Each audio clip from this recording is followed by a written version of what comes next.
Buongiorno e benvenuti alla nuova serie 3 minuti del gruppo di studio italiano disordini cranio-mandibolari.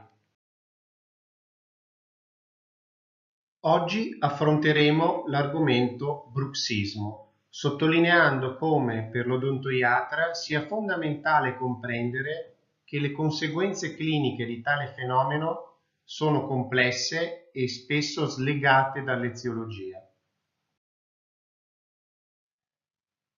Dopo anni di confusione, è solamente nel 2013 che è stato riunito un panel di esperti che ha definito il bruxismo come un'attività ripetitiva dei muscoli masticatori caratterizzata dal serramento o digrignamento dei denti o dal fatto di mantenere la mandibola in posizione fissa con i muscoli in tensione, termine che in anglosassone si definisce come bracing, o dal fatto di digrignare fondamentalmente senza denti a contatto, termine inglese thrusting. Il bruxismo ha poi due distinte manifestazioni dal punto di vista del ritmo circadiano, sonno e veglia. Questa definizione sposta quindi l'attenzione dai denti al fenomeno motorio ed è importante comprendere come è l'ammontare e il tipo di attività muscolare che determina la possibile insorgenza di conseguenze cliniche di interesse dentale.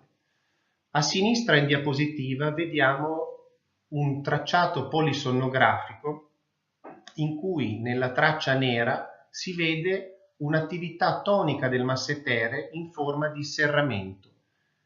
Questa, a prescindere dal fatto di avere o non avere i denti a contatto, sarà probabilmente causa di affaticamento muscolare e sovraccarico dell'ATM, mentre l'episodio di digrignamento isolato che vedete nella parte destra dello schermo a seguito di un'attività baseline protratta assolutamente non rilevante come intensità, è probabile che non abbia nessuna conseguenza clinica se non usura dentale in caso di episodi ripetuti.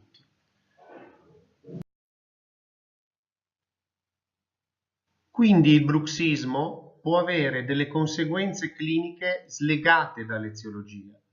Pensiamo alla complessa architettura del sonno nei bambini, che fa sì che in alcuni casi il bruxismo sia un fisiologico fenomeno di maturazione del sistema nervoso centrale, ma può essere anche lo specchio di patologie sottostanti, sia in senso negativo, pensiamo ad esempio alla tensione emotiva che ci fa serrare i muscoli masticatori e avere quindi potenziale affaticamento e sovraccarico dei muscoli e dell'ATM, ma anche positive. Pensiamo ad esempio al digrignamento come tentativo di liberare le vie aeree nei pazienti con apnee ostruttive del sonno.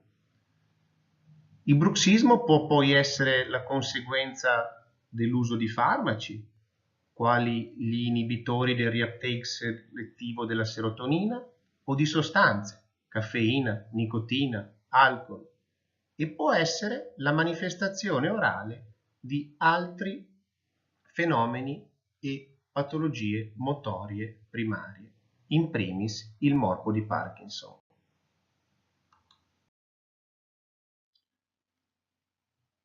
Per approfondimenti vi rimando a tutte le attività del gruppo di studio, sia residenziali che interattive su Facebook. A presto!